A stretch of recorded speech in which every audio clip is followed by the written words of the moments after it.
Ciao a tutti. Il narcisismo come disturbo della personalità si caratterizza per un senso esagerato di importanza di sé, un bisogno costante di ammirazione e una mancanza di empatia nei confronti degli altri. Se da un lato questo tipo di personalità può manifestarsi con tratti di grandiosità e di sicurezza, dall'altro, sotto la superficie di questa corazza, si nascondono fragilità emotive molto profonde e ben radicate. Quando si tratta di temi come la malattia e la morte, il narcisista affronta la realtà della propria vulnerabilità in modo molto diverso rispetto a come lo farebbe una persona con una consapevolezza sana dei propri limiti e della propria mortalità. La percezione del corpo e della salute. Il narcisista è spesso molto concentrato sull'immagine esteriore e sull'apparenza fisica, temendo che qualsiasi segno di debolezza possa intaccare il suo status e la sua percezione di sé.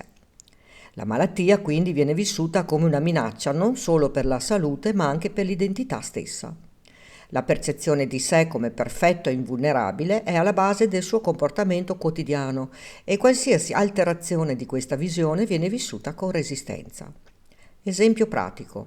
Un narcisista che sviluppa una malattia cronica o una disabilità potrebbe negare il problema o minimizzarne l'importanza.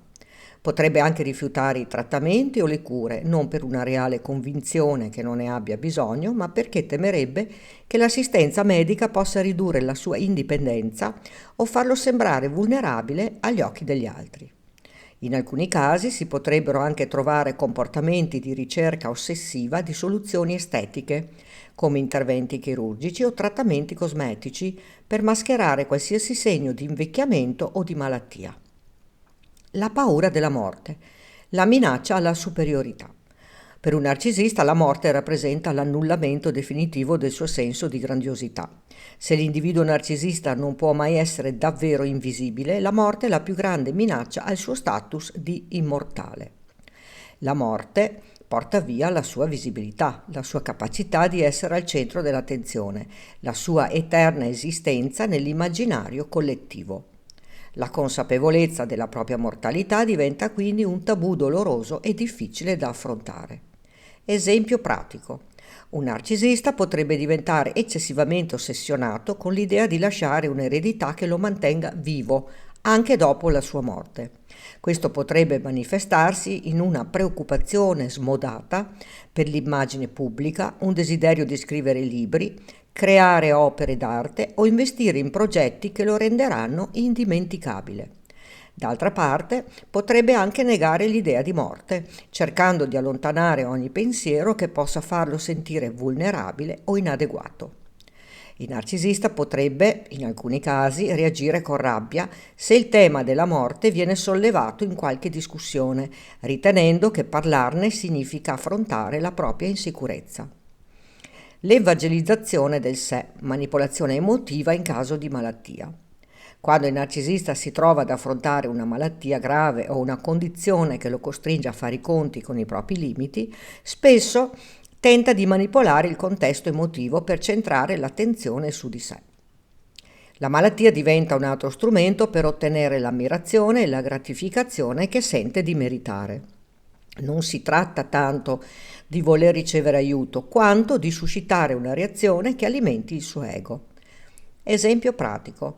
Una persona con tratti narcisistici potrebbe utilizzare una malattia per attrarre l'attenzione, facendola sembrare più grave di quanto sia realmente, oppure per convincere gli altri a prendersi cura di lui, sempre in modo da rafforzare la propria posizione di vittima.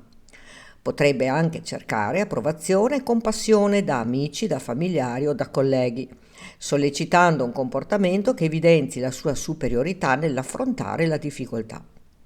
In queste situazioni la narrazione della sua malattia è altamente drammatizzata e incentrata sul proprio eroismo, con poca o nessuna attenzione per il benessere degli altri. La negazione della morte altrui, la morte degli altri come irrilevante. Mentre la morte rappresenta una minaccia per il narcisista, la morte degli altri viene trattata con una sorta di distacco.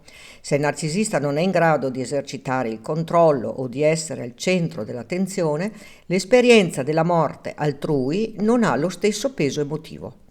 L'empatia, fondamentale per comprendere la sofferenza altrui, è in gran parte assente nel narcisista, che potrebbe trattare la morte di un familiare o di un amico con estrema freddezza, se non addirittura utilizzarla come uno strumento di autoaffermazione.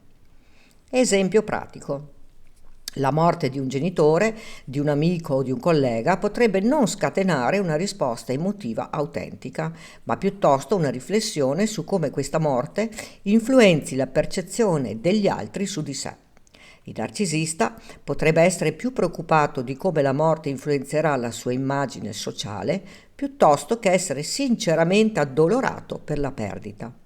In alcuni casi la morte di una persona vicina potrebbe essere utilizzata come un'opportunità per ottenere simpatia o per ricevere attenzioni, continuando a mettere se stesso al centro della situazione. L'immortale illusione. Il narcisista è il ciclo di negazione. La negazione della morte si manifesta anche nel ciclo di perpetua illusione di immortalità. Il narcisista si rifiuta di accettare la finitezza della vita, vivendo in una condizione di continua fuga dalla realtà. Non si prepara al futuro, non riflette sulla sua vita o su ciò che lascerà dietro di sé. Piuttosto vive nel presente, cercando sempre più gratificazioni superficiali e fugaci. Esempio pratico: un narcisista potrebbe trascurare la propria salute, ignorare segni di malessere e continuare a vivere come se fosse invincibile.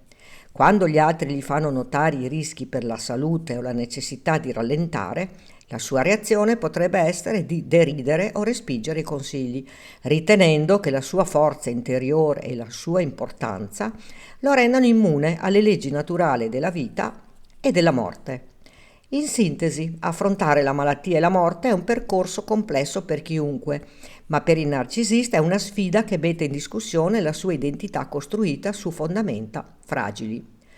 La sua lotta non è tanto contro la malattia o la morte stessa, quanto contro l'idea di non essere più il migliore, il più importante o l'indispensabile.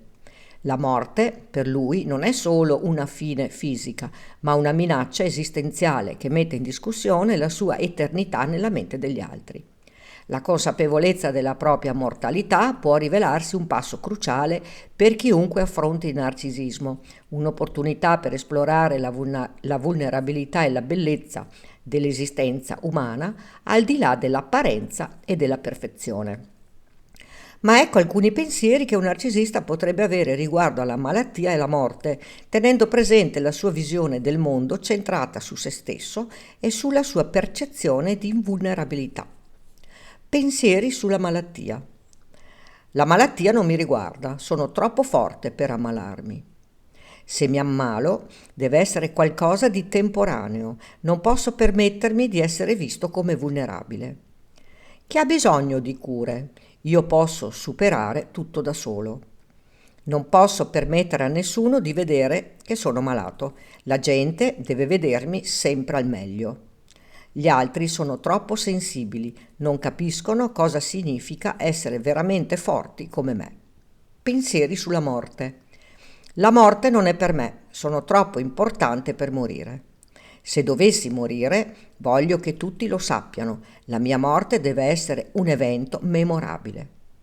Voglio essere ricordato come l'eccezione, non sarò mai dimenticato. La morte degli altri non mi tocca, sono troppo importante per essere influenzato da queste cose. Se morissi, mi arrabbierei con chi non mi piange abbastanza. La morte non mi spaventa, sono superiore alla morte stessa. Questi pensieri rivelano come il narcisista tenda a rifugiarsi in un mondo di illusioni, cercando di mantenere il controllo su ogni aspetto della propria vita e della morte, evitando qualsiasi sensazione di vulnerabilità o di dipendenza dagli altri. La paura di non essere più al centro o di non essere ricordato con l'ammirazione che ritiene di meritare è spesso al cuore del suo modo di percepire la malattia e la morte. E tu che cosa ne pensi? Racconta qui sotto nei commenti. Puoi condividere questo video per dare maggiore informazione ad un pubblico più vasto. Ricordati di iscriverti al canale e di attivare la campanella, così potrai ricevere le notifiche dei nuovi video. Grazie per avermi seguita.